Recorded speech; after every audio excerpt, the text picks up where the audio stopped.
Ma guarda, io penso che ogni volta che mi ritrovo qua, penso, come qualcuno già diceva dei miei colleghi stamattina, che probabilmente parliamo una lingua diversa.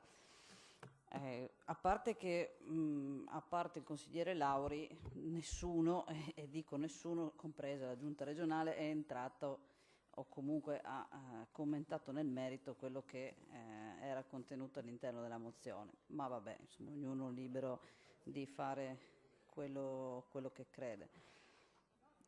Ho sentito anche, insomma, delle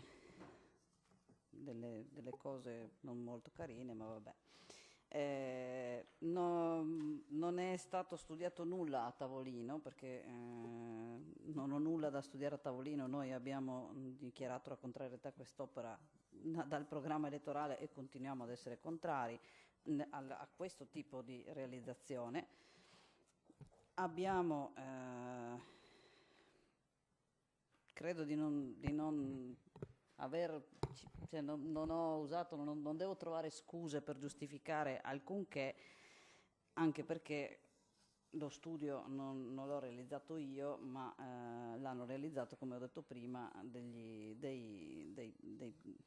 dottori che operano a livello nazionale su opere dell'attuale governo e non solo.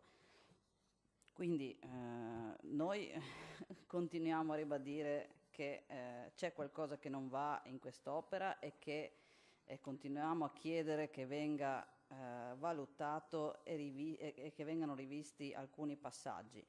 Se la volontà della Giunta e della maggioranza è di continuare così, facciano pure, insomma, la maggioranza ce l'hanno e quindi noi non possiamo far altro che sostenere la nostra mozione e voi la boccerete. Grazie.